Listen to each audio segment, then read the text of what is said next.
नमस्कार, सुप्रभात. आजच्या या भागामध्ये दोन फार छान पदं तुम्हाला ऐकवणार आहे. त्यातलं एक एक सांगरूपक आहे, 14वं पद सांगरूपक आहे. आणि दुसरं त्या 14व्या पदामध्ये जे सांगितलं आहे ते झालं की त्याचं काय फलित मिळतं ते सांगणारं दुसरं पद आहे. आता वेळ न मोडता आपण हिंदी पद ऐका 14वं. अब मोही ले चली ननद के वीर अपने देसा. अब मोही जे चली ननद के वीर अपने देसा. इन पंचनी मीली लूटी है कुसंग जाहि विदेशा. गंग तीर मोरी खेती बारी, जमुना तीर खरिहाना. सातों बिरही मेरे निपजे, पंच मोर किसाना. कहे कबूर कहे कबीर यहु अकथ कथा है, कहता कही न जाई.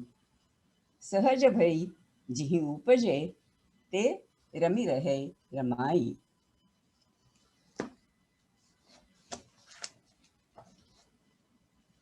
आता मराठी आहे का?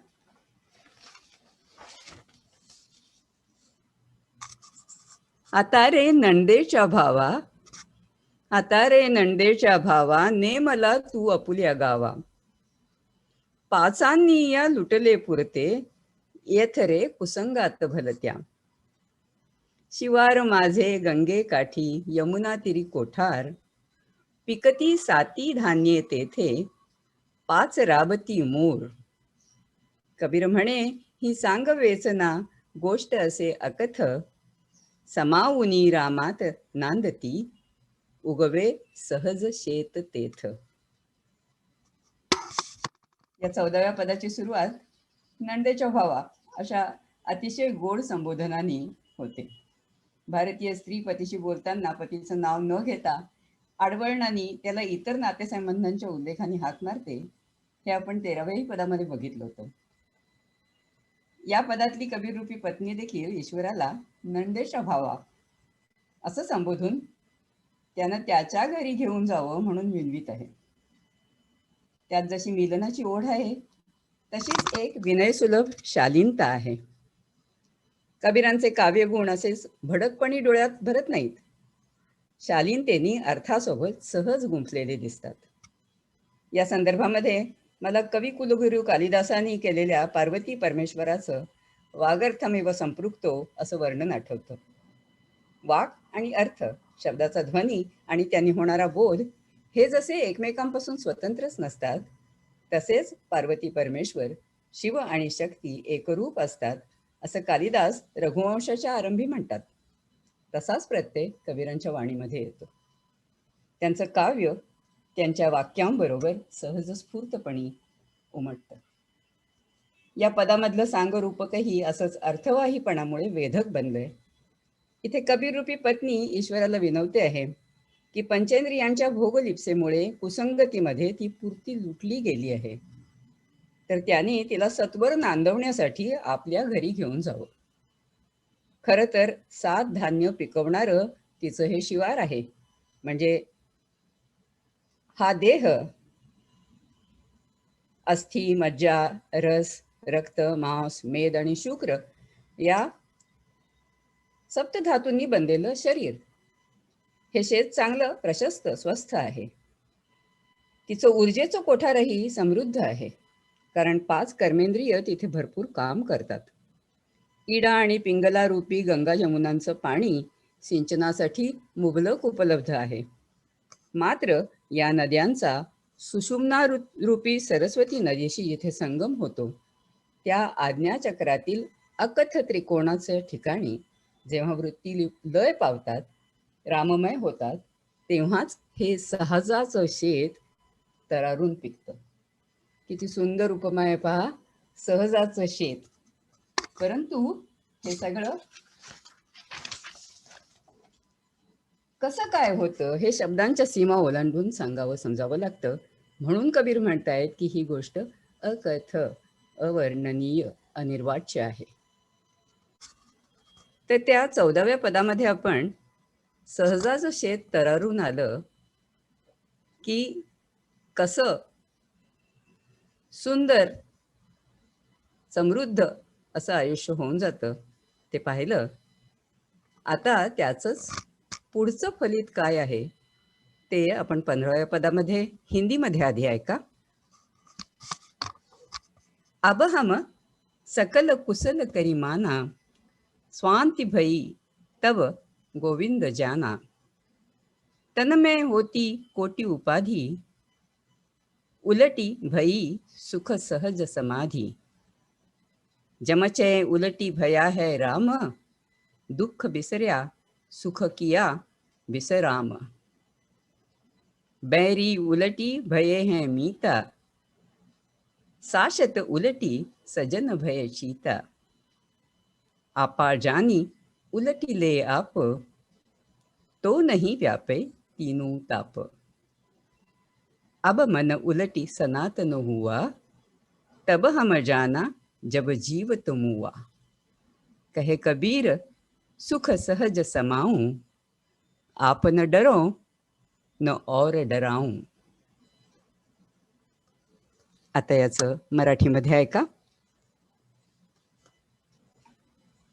जाहले सारे मज कुशल, जाहले सारे मज कुशल, जाणताच गोविंद निमाल्या, जाणताच गोविंद निमाल्या, ज्वाळा त्या सकळ जाहले सारे मज कुशल, शरीरी होत्या कोटी उपाधी, मिटल्या सुखे लागता समाधी, परतून यमतो झाला राम, दुःख विसरले मज विश्राम, परतून यमतो झाला राम, दुःख विसरले मज विश्राम, वैरी पालटून झाले मित्र, सज्जन झाले सारे शाक्त, जाण स्वतःचे तूच स्वरूप,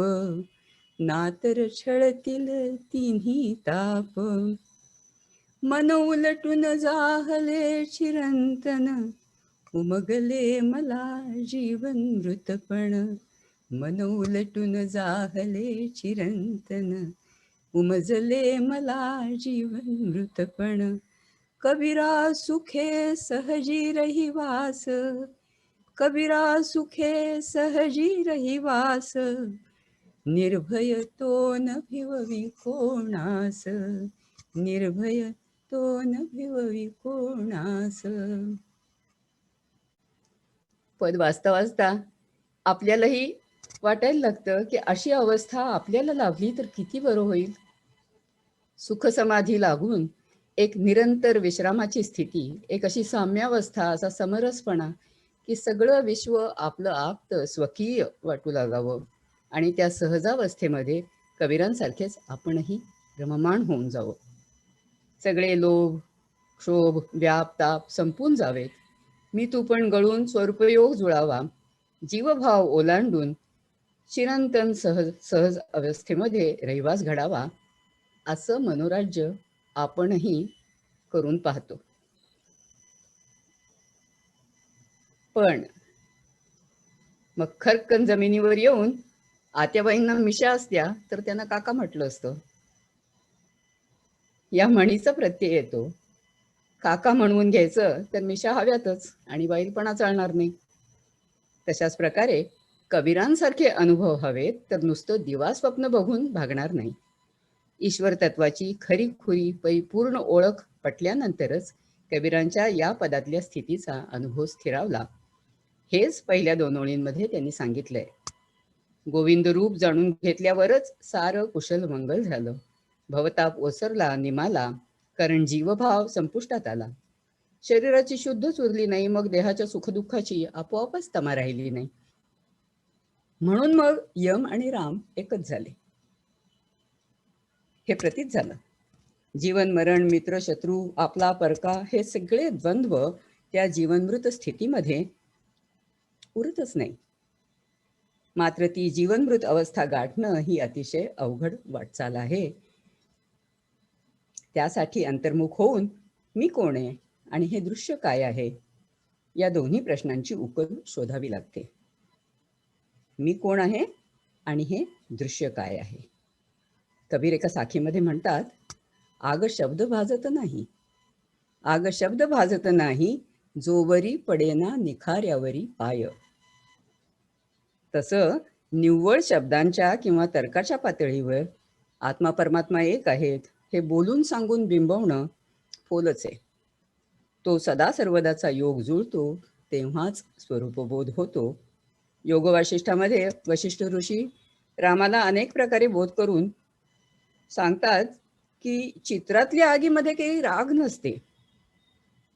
म्हणजेच जीवनमृतपणं ही सहजावस्था ज्या भाग्यवंतांना गाठता येते, असे सत्पुरुष साक्षात्कारी संत शब्दातीत ज्ञानाच्या पातळीवर जे अनुभवतात तोच स्वरूपयोग असतो. जोवर हा अनुभव येत नाही तोवर त्रिविधता, भय, चिंता, व्यथा असतात. परंतु एकदा ती स्वरूप स्थिती गाठली, स्थिरावली, म्हणजे साधक निर्भय निश्चिंत होतो. असा अनुभव कबीरांना लाभला आणि ते सुखेनैव सहज स्थितीमध्ये स्थिरावले, याची साक्ष हे पद नोंदवतं. नमस्कार. आज इथेच थांबूया.